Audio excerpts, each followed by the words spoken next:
নমস্কার বন্ধুগণ, বাবাজি স্পিক্স চ্যানেলে সকলকে স্বাগত।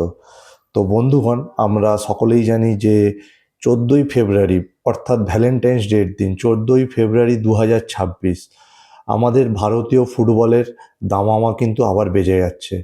আমাদের ভারতীয় ফুটবল একটা অনিশ্চয়তার অন্ধকারে ডুবে গেছিল, সেখান থেকে আবার আমাদের ভারতীয় ফুটবল প্রেমীদের জন্য একটা কিন্তু আশার আলো দেখা গেছে। এবং আমরা প্রায় আশা ছেড়েই দিয়েছিলাম ফুটবল প্রেমীরা যারা ভারতের, যে আমাদের যে টপ মোস্ট লিগ ভারতের ফুটবল লিগ আইএসএল ইন্ডিয়ান অর্থাৎ ইন্ডিয়ান সুপার লিগ হয়তো বন্ধই হয়ে যাচ্ছে। কিন্তু যাই হোক, শেষমেশ সব সমস্যার সমাধান হয়ে গিয়ে অল ইন্ডিয়া ফুটবল ফেডারেশন আবার কিন্তু আইএসএল শুরু করছে 14ই ফেব্রুয়ারি 2026 অর্থাৎ ভ্যালেন্টাইন্স ডের দিন মোহনবাগান এবং কেরালা ব্লাস্টার্সের মধ্যে উদ্বোধনী ম্যাচ দিয়ে আইএসএল কিন্তু শুরু হয়ে যাচ্ছে। তো বন্ধুগণ, এটা আমরা সকলেই জানি। তো আজকে আপনাদের সাথে যেটা শেয়ার করতে এলাম সেটা হচ্ছে এই সিজনে কলকাতার যে প্রধান মোহনবাগানের যে স্কোয়াড অর্থাৎ যে টিমটা, কীরকম তাদের টিম হয়েছে। এই আইএসএলের যে আইএসএলটা শুরু হবে, এই আইএসএলের জন্য মোহনবাগান কীরকম টিম করেছে সেটা নিয়েই আলোচনা করতে এলাম। মোহনবাগানের স্কোয়াডটা তারা কতটা শক্তিশালী, কারণ তারা অলরেডি ডিফেন্ডিং চ্যাম্পিয়ন। তারা আগের বছরের লিগ শিল্ড এবং আইএসএলের কাপ দুটোই কিন্তু ডবল চ্যাম্পিয়ন তারা। তো তারা অবশ্যই চ্যাম্পিয়ন টিম এবং তাদের দিকে নজর থাকবে যে তারা কীরকম কী স্কোয়াড তারা করেছে। অবশ্যই চলুন বন্ধুগণ, এবার দেখে নিই যে তারা যে ডিফেন্ডিং চ্যাম্পিয়ন মোহনবাগান কীরকম তারা এবছরের আইএসএলের জন্য তাদের স্কোয়াডটা বানিয়েছে। তো প্রথমেই যেটা বন্ধুগণ বলবো, তারা চ্যাম্পিয়ন টিম। তো মোহনবাগান কিন্তু মোটামুটি অলমোস্ট আগের সিজনের টিমটাই কিন্তু ধরে রেখেছে বা রিটেন করেছে। তারা মানে দু একটা প্লেয়ার ছাড়া তারা কিন্তু কোনো প্লেয়ারকে ছাড়েনি এবং সব প্লেয়ারকেই তারা সেম পুরো কোর টিমটাকেই কিন্তু তারা ধরে রেখেছে। তো তাদের যেটা চেঞ্জেস হয়েছে এবছর আগের বছরের সিজন থেকে এবছরে যেটা চেঞ্জ করেছে সেটা হচ্ছে তাদের টিমের কোচ। তাদের টিমের আগের বছরের কোচকে তারা মলিনাকে সরিয়ে দিয়ে তারা এবছর সের্জিও লোবেরাকে তারা কিন্তু কোচ করে নিয়ে এসছে। লোবেরা, আমরা যারা ভারতীয় ফুটবল দেখি, লোবেরা কিন্তু ভারতীয় ফুটবল প্রেমীদের কাছে খুব চেনা মুখ। তিনি অলরেডি মুম্বাইতে, জামশেদপুরে, উড়িষ্যায় তিনি কিন্তু কোচিং করিয়ে গেছেন। তো সেই জন্য খুব ভালো একটা সের্জিও লোবেরা কিন্তু খুব ভালো অ্যাটাকিং ফুটবল খেলান। যে কোনো আমরা দেখেছি, উড়িষ্যাকেও দেখেছি, মুম্বাইকেও দেখেছি, তিনি কিন্তু অ্যাটাকিং ফুটবল খেলাতেই অভ্যস্ত তার টিমকে। মলিনা যেমন কিছুটা কিন্তু ডিফেন্সিভ খেলতেন, তো সেদিক থেকে লোবেরা কিন্তু পুরোপুরি উল্টো। তিনি কিন্তু পুরোপুরি প্রেসিং ফুটবল এবং অ্যাটাকিং ফুটবল খেলেন। তো এইটা মোহনবাগান এবছর মেইন চেঞ্জ করেছে আগের সিজন থেকে, তাদের কোচকে চেঞ্জ করেছে। মলিনাকে চেঞ্জ করে সের্জিও লোবেরাকে কিন্তু নিয়ে এসেছে। তো এবার চলুন বন্ধুগণ দেখে নিই তাদের স্কোয়াডটা, মোহনবাগানের স্কোয়াডটা এবছর কীরকম হয়েছে। তো প্রথমেই গোলকিপারের কথা বলি। গোলকিপারে আছে বিশাল কেইত, আগেরবারের গোল্ডেন গ্লাভ চ্যাম্পিয়ন আগের সিজনের আইএসএলে। বিশাল কেইত 1 নম্বর গোলকিপার। তিনি কিন্তু অবশ্যই মোহনবাগানের গোলের নিচে কিন্তু দাঁড়াবেন বিশাল কেইত। তার সাথে তার ডেপুটি হিসাবে আছে শেখ জাহিদ। তিনি মানে ডেভেলপমেন্ট লিগের প্লেয়ার, মোহনবাগানের জুনিয়র টিম থেকে তাকে রেখে দিয়েছে জাহিদকে। জাহিদ এবং বিশাল কেইত অবশ্যই ফার্স্ট প্রেফারেন্স এবং তিনিই খেলবেন প্রত্যেকটা ম্যাচ, ধরেই নেওয়া যায়। তো বিশাল কেইত 1 নম্বর গোলকিপার। আর এবার চলুন দেখে নিই মোহনবাগানের ডিফেন্সটা কীরকম আছে। ডিফেন্সও কিন্তু কোনো রকম চেঞ্জেস হয়নি এবছর মোহনবাগানে আগের সিজনের থেকে একটাই চেঞ্জ হয়েছে, সেটা হচ্ছে মেহতাব সিংকে অ্যাডিশন করিয়েছে। তো মেহতাব সিংকে অনেক দিন ধরেই মোহনবাগান টিমে নিয়েছে, কিন্তু এখনও মোহনবাগানের হয়ে আইএসএলের জার্সি মেহতাব কিন্তু আইএসএলে নামেনি মোহনবাগানের হয়ে। তো এবছর মেহতাব সিংকে আমরা সকলেই চিনি, ভারতীয় টিমের ডিফেন্ডার মেহতাব সিং। তিনি কিন্তু মুম্বাইয়ে আগের সিজনে ছিলেন, মুম্বাই থেকে মোহনবাগান কিন্তু তাকে সই করিয়ে নিয়েছে মেহতাব সিংকে। তো মেন ডিফেন্সে যে খেলবে যারা দুজন, সেটা হচ্ছে দুটো বিদেশি। মোহনবাগান দুজনকে অনেক দিন ধরেই আমরা কিন্তু মোহনবাগানে মেন ডিফেন্স সামলাতে দেখতে পাচ্ছি, যে দুজনকে, সেটা হচ্ছে অ্যালবার্তো রড্রিগেজ এবং টম অলড্রেড। এই দুজনকে আমরা কিন্তু লাস্ট দুটো সিজন ধরে মোহনবাগানের কিন্তু ডিফেন্সের স্তম্ভ, টম অলড্রেড এবং অ্যালবার্তো রড্রিগেজ, এরা দুটো বিদেশি, দুজনেই কিন্তু ডিফেন্সে থাকবে, খেলবে। তো আর তাদের ব্যাকআপ হিসেবে যে ইন্ডিয়ান যে আছে মেন ডিফেন্সে, মানে সেন্ট্রাল ব্যাক হিসেবে, সেন্ট্রাল ব্যাকে তাদের দুজনের ব্যাকআপ কিন্তু আমাদের বাংলার ছেলে দিব্যেন্দু বিশ্বাস। দিব্যেন্দু বিশ্বাস কিন্তু যথেষ্ট এখন কিন্তু তার এক্সপিরিয়েন্স হয়ে গেছে খেলে খেলে। তো তিনি তাদের ব্যাকআপ হিসেবে থাকবেন, এবং যে নতুন অ্যাডিশন মেহতাব সিং, তিনিও কিন্তু মেন ডিফেন্সে খেলতে পারেন, সেন্ট্রাল ব্যাকেও খেলতে পারেন এবং রাইট ব্যাকেও খেলতে পারেন। এটা কিন্তু মোহনবাগানের জন্য দারুণ একটা কিন্তু পজিটিভ মানে সাইনিং, যে তিনি কিন্তু দুটো রোল প্লে করতে পারেন, সেন্ট্রাল ব্যাক এবং রাইট ব্যাক। তো মেহতাব সিংকেও সেন্ট্রাল ব্যাকে ব্যবহার করতে পারে লোবেরা চাইলে। তো দুখানা ব্যাকআপও কিন্তু আছে, দুটো বিদেশি সেন্ট্রাল ব্যাকের সাথে দুটো কিন্তু ইন্ডিয়ান সেন্ট্রাল ব্যাকেরও অপশান কিন্তু লোবেরার হাতে আছে। আর রাইট ব্যাকে আর খেলবে, মানে রাইট ব্যাকে যেটা মোহনবাগানের স্কোয়াডে যে অপশান আছে, সেটা হচ্ছে অবশ্যই প্রপার রাইট ব্যাক আছে হচ্ছে আশিস রাই, তিনি প্রপার রাইট ব্যাক, এবং মেহতাব সিংও কিন্তু রাইট ব্যাকে আমরা দেখতে পারি আশিস রাইয়ের জায়গায়। কারণ আশিস রাই অতটা কিন্তু মানে ধারাবাহিক নয়, আশিস রায়ের ধারাবাহিকতার বড় অভাব রয়েছে, তাই মেহতাব সিংকে আমরা কিন্তু রাইট ব্যাকে দেখতে পারি। রাইট ব্যাকে তাহলে দুটো অপশান, আশিস রাই এবং মেহতাব সিং। আর লেফট ব্যাকে, মোহনবাগানের লেফট ব্যাকে যে আমরা জানি মোহনবাগানের ক্যাপ্টেন আমাদের বাঙালি ছেলে সুভাশিস বোস, তিনি কিন্তু লেফট ব্যাকে মোহনবাগানের প্রধান ভরসা। এবং যেহেতু সুভাশিসের বয়স বেড়েছে, তো তার জন্য কিন্তু মোহনবাগান কিন্তু ব্যাকআপ নিয়ে এসে রেডি করে ফেলেছে। তো সেই ব্যাকআপটাকে না, অভিষেক টেকচাম সিং, তিনি সুভাশিস বোসের কিন্তু ব্যাকআপ হিসেবে অভিষেক টেকচাম সিং কিন্তু থাকবেন। তো লেফট ব্যাকে দুটো অপশান লোবেরা ইউজ করতে পারবে। কোনো ম্যাচে যদি সুভাশিস চোট হয় বা খেলতে না পারে, কার্ড সমস্যায়, তাহলে কিন্তু অভিষেক টেকচাম সিংকেও আমরা কিন্তু লেফট ব্যাকে দেখতে পারি। তো এই হচ্ছে মোহনবাগানের ডিফেন্স।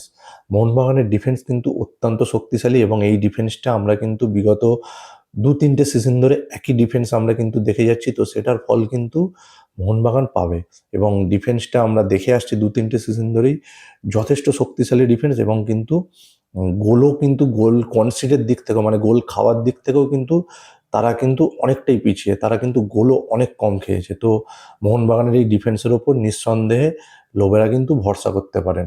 দারুণ একটা ডিফেন্স। তো এই হচ্ছে মোহনবাগানের ডিফেন্স। এবার আসি ডিফেন্সিভ মিডফিল্ডারের জায়গায়।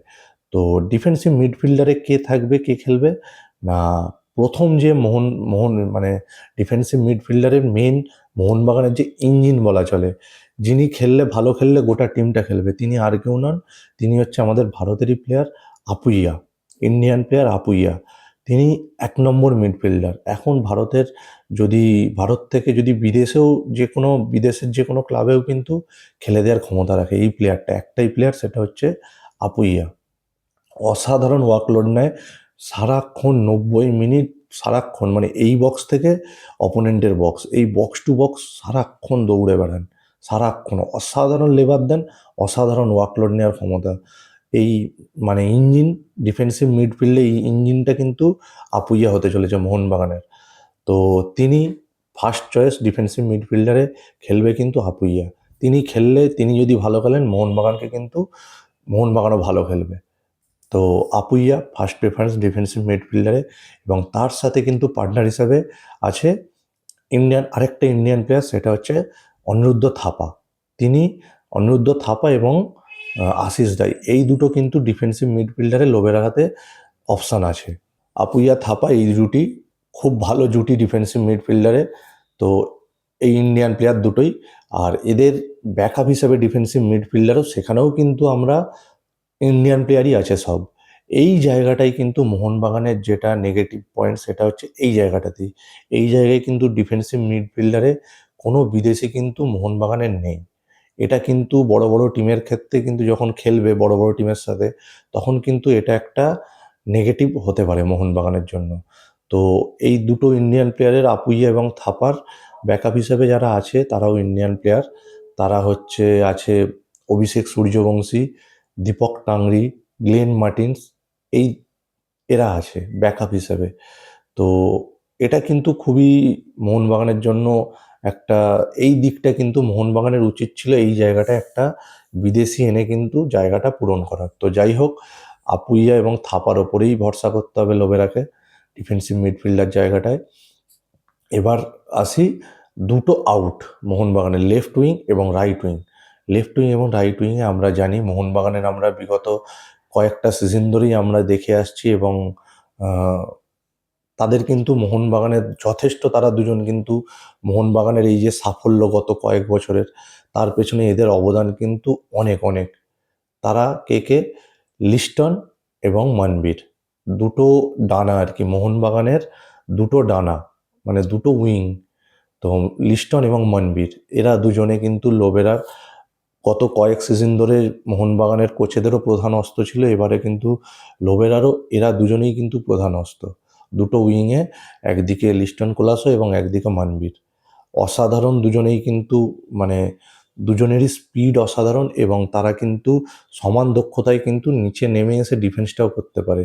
তো এটা যে কোনো কোচের ক্ষেত্রেই কিন্তু, যে কোনো কোচেরই হাতে কিন্তু বিশাল একটা অস্ত্র, যেরকম অ্যাটাকিংয়ে গিয়েও কিন্তু তারা মানে সাপোর্ট দেয় এবং ডিফেন্সে নেমেও সাপোর্ট দিতে পারে। তো লিস্টন এবং মনবীর, লিস্টন মানবীর এরা কিন্তু মোহনবাগানের দুটো উইংয়ে, তো লোবেরার ফার্স্ট চয়েস আর কি, দুটো উইং খেলবে লিস্টন এবং মানবীর। আর মোহনবাগানের অ্যাটাকিং, যে অ্যাটাকিং মিডফিল্ডের জায়গাটায় কিন্তু মোহনবাগানের যে প্লেয়ার আছে সেটা হচ্ছে ভারতীয় প্লেয়ার, প্রথম যেটা নাম করব সেটা হচ্ছে সাহাল আব্দুল সামাদ। আমরা সবাই চিনি সাহাল আব্দুল সামাদ, অসাধারণ কিন্তু পায়ে স্কিল আছে এবং অসাধারণ সব পাস কিন্তু থ্রু পাস এবং লং পাস, অসাধারণ থ্রু লং পাস বাড়াতে পারেন। তো তার পাসিং কিন্তু খুব ভালো আমরা জানি সাহাল আব্দুল সামাদ। তিনি যদি তার ঠিকঠাক খেলাটা খেলতে পারেন তো কোনো বিদেশিরও কিন্তু খেলার দরকার নেই অ্যাটাকিং মিডফিল্ডের জায়গাটায়। আমরা গ্রেগ স্টুয়ার্টকে মোহনবাগানে দেখেছি, তো তিনি ছেড়ে যাওয়ার পর অ্যাটাকিং মিডফিল্ডের জায়গাটায় গ্রেগ স্টুয়ার্টের জায়গাটা ভরাট করার মতো প্লেয়ার এখনও অবধি কিন্তু মোহনবাগানে পায়নি দেখতে। তো সাহাল আব্দুল সামাদের মধ্যে কিন্তু সেই দক্ষতা বা সেই ক্ষমতা আছে, মানে গ্রেগ স্টুয়ার্টের জায়গাটা পূরণ করার। তো দেখা যাক কতটা তিনি সেই জায়গাটা ভরাট করতে পারেন। তো লোবেরার হাতে যেটা অ্যাটাকিং মিডফিল্ডে কিন্তু এই অপশানটা আছে ভারতীয় সাহাল আব্দুল সামাদ। আর এই জায়গাটা অ্যাটাকিং মিডফিল্ডারে এবং অ্যাটাকিং মিড এবং লেফট উইং এই দুটোতেই কিন্তু সমানভাবে খেলতে পারেন।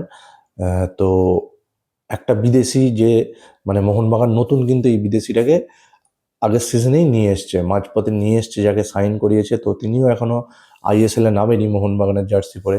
এই বছর হয়তো এই সিজনে ডেবিউ হবে, খেলবে প্রথম। সেটা হচ্ছে আর কেউ নয়, আমরা সবাই জানি, তো ব্রাজিলীয় রবসন রবিনো ব্রাজিলীয়। তিনি কিন্তু অ্যাটাকিং মিডফিল্ডারে, তিনিও কিন্তু দুর্দান্ত বল বাড়াতে পারেন, তার সেট পিসও খুব ভালো এবং লেফট উইং থেকে তিনি কিন্তু কাট করে এসে ভালো কিন্তু গোলে শট বা গোল করার ক্ষমতা তিনি রাখেন। তো অ্যাটাকিং মিডে সাহাল আব্দুল সামাদের সাথে স্লোবেরার যেটা হাতে আরও অস্ত্র আছে সেটা হচ্ছে বিদেশি রবসন রবিনো। তিনি কিন্তু লেফট উইং এবং অ্যাটাকিং মিডফিল্ডার দুটোতেই খেলতে পারেন। এছাড়া অ্যাটাকিং মিডফিল্ডারে আরও একটা অপশান আছে, যেটা গত কয়েক বছর ধরেই মোহনবাগানের এই সাফল্যের প্রধান চাবিকাঠি আর কি, দিমিত্রি পেত্তাতোস।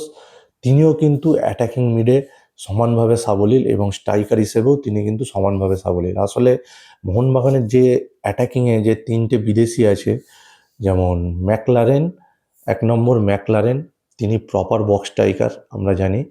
আর জেসন কামিংস 2 নম্বর, আর তৃতীয় দিমিত্রি পেত্তাতোস। এই তিনটে, দিমিত্রি পেত্তাতোস, জেসন কামিংস এবং ম্যাকলারেন, এই তিনজন কিন্তু যে কোনো সময় যে কোনো জায়গা থেকে কিন্তু খেলা ঘুরিয়ে দেওয়ার ক্ষমতা রাখে। 3 অস্ট্রেলীয়, এরা কিন্তু তিনজন যে কোনো জায়গায় অ্যাটাকিংয়ে খেলে দিতে পারে, অ্যাটাকিং মিডফিল্ডার হিসেবেও খেলে দিতে পারে, উইথড্রল স্ট্রাইকার হিসেবেও, স্ট্রাইকারের একটু পেছন থেকে উইথড্রল স্ট্রাইকার হিসেবেও খেলতে পারে, বক্স স্ট্রাইকার হিসেবেও কিন্তু খেলতে পারে। এটা কিন্তু যে কোনো কোচের মানে স্বপ্ন আর কি। ম্যাকলারেন, আমি বলবো ম্যাকলারেন কিছুটা মানে প্রপার বক্স স্ট্রাইকার। আর কিন্তু দিমিত্রি পেত্তাতোস এবং জেসন কামিন্স, এই দুটো কিন্তু যে কোনো কোচের অস্ত্র। তারা কিন্তু বক্স স্ট্রাইকার হিসেবেও খেলে দিতে পারে, উইংয়েও খেলে দিতে পারে, এবং অ্যাটাকিং মিডফিল্ডার হিসেবে অর্থাৎ উইথড্রল স্ট্রাইকার হিসেবেও কিন্তু খেলে দিতে পারে। তো মোহনবাগানের এই যে মানে অ্যাটাকিংয়ের যেই 3 বিদেশি, 3 অস্ট্রেলীয় বিদেশি, এরা কিন্তু ম্যাচের রং যে কোনো সময় যে কোনো জায়গা থেকে কিন্তু বদলে দিতে পারে। সেই ক্ষমতা কিন্তু এরা রাখে, এই বিদেশি 3 জন। তো মোহনবাগানের মেনলি অ্যাটাকিংয়ে যেটা মানে গোল করার ক্ষেত্রে কিন্তু এই 3-4 জনের ওপর কিন্তু বিশালভাবে ডিপেন্ড করবে। তো ম্যাকলারেন আমরা জানি দুর্দান্ত একটা স্ট্রাইকার, অস্ট্রেলিয়া এ লিগের টপ স্কোরার, এবং অস্ট্রেলিয়া তার দেশের মেন স্ট্রাইকার ছিলেন এক সময়। তো ম্যাকলারেন, কামিন্স এবং দিমিত্রি পেত্তাতোস, এদের 3 জনের ভালো খেলা অবশ্যই প্রয়োজন যদি মোহনবাগানকে ভালো কিছু মানে এই সিজনে ভালো কিছু করতে হয়। এবং আর মোহনবাগানের কিন্তু সত্যি কথা বলতে গোল করার লোকের অভাব নেই। মোহনবাগানের স্কোয়াডটা এতটাই শক্তিশালী, এবং মোহনবাগানের এক একটা পজিশানে 2-3টে করে ভালো ভালো প্লেয়ার আছে। তো এটা স্বপ্ন যে কোনো টিমের কাছেই, যে এত অপশান যখন কোচের হাতে থাকে তখন টিমের মানে এমনি টিমটা বিশাল একটা মানে স্ট্রং হয়ে যায় যখন একটা পজিশানে এতগুলো অপশান থাকে। তো লোবেরার হাতেও কিন্তু সেই অস্ত্রগুলোই আছে মোহনবাগানের। অসাধারণ অসাধারণ সব প্লেয়ার আছে। তো লোবেরা যদি ঠিকঠাকভাবে মানে টিম ম্যানেজমেন্ট করে যদি ভালোভাবে এবং টিম বন্ডিংটা ঠিকঠাক মেনটেন করে যদি এই টিমটাকে খেলাতে পারেন, আবার কিন্তু একটা ভালো একটা রেজাল্টের অপেক্ষায়। কারণ মোহনবাগান আমরা জানি আগের সিজনের কিন্তু গত সিজনের চ্যাম্পিয়ন, মানে লিগ শিল্ডও জিতেছে এবং আইএসএল কাপও দুটোই জিতেছে। তো এবারেও কিন্তু হতে পারে সেটা, যা টিম আছে। কারণ মোহনবাগান প্রায় 95% টিমটাই কিন্তু ধরে রেখেছে, শুধু কোচটাকে মোহনবাগান যেটা কোচটা চেঞ্জ করে দিয়েছে, এবং কিয়ান নাসিরিকে আবার কিন্তু ফিরিয়ে এনেছে মোহনবাগান। কিয়ান নাসিরিকে আবার নিয়ে এসছে। তো উইংয়ে বা স্ট্রাইকারে একটা কিন্তু অপশান মোহনবাগানের আবার বেড়ে গেছে। কিয়ান নাসিরি ফিরে এসছে, এবং স্ট্রাইকার পজিশানে ইন্ডিয়ান প্লেয়ার হিসাবে আরও কিন্তু আমাদের হাতে, মোহনবাগানের হাতে কিন্তু আছে সুহেল ভাট আছে, তিনিও কিন্তু ভালো স্ট্রাইকার। তো সুহেল ভাটও কিন্তু একটা কিন্তু অপশান হতে পারে। তো দেখা যাক বন্ধুগণ, মোহনবাগান এই সিজনে কীরকম পারফর্ম করতে পারে। তো লোবেরা এবং গোটা মোহনবাগান টিমকে বেস্ট অফ লাক। তো স্কোয়াডটা আপনারা বন্ধুগণ দেখে নিলেন বা জেনে নিলেন। তো মোটামুটি খুব একটা আগের সিজন থেকে চেঞ্জ কিন্তু হয়নি। যদি ঠিকঠাক পারফর্ম করে, one of the strongest squad কিন্তু মোহনবাগানের, এবং গত কয়েকটা সিজন ধরেই আমরা কিন্তু দেখে আসছি মোহনবাগান কিন্তু মানে একটা অন্য উচ্চতায় নিয়ে গেছে তাদের যে পারফরমেন্সকে বা রেজাল্টকে। তো সেইটাই কিন্তু এবারেও আমরা দেখতে পারি, সেই আশা আছে টিমটা, সেই রকমই কিন্তু টিমটা ধরে রেখেছে মোহনবাগান। তো দেখা যাক কি হয়। আর বন্ধুগণ, আপনারাও অবশ্যই কমেন্ট বক্সে কিন্তু জানাবেন যে এই যে মোহনবাগানের স্কোয়াডটা আপনারা কতটা কি মনে করেন যে এবারেও আইএসএল জেতার কতটা দাবিদার মোহনবাগান, সেটাও কিন্তু আপনারা কমেন্ট বক্সে অবশ্যই জানাবেন। আর বন্ধুগণ, ভিডিওটা ভালো লাগলে অবশ্যই চ্যানেলটা সাবস্ক্রাইব করে দেবেন। আমি আরও নতুন নতুন ভালো ভালো ভিডিও আপনাদের জন্য নিয়ে আসবো। ধন্যবাদ, ভালো থাকবেন সবাই।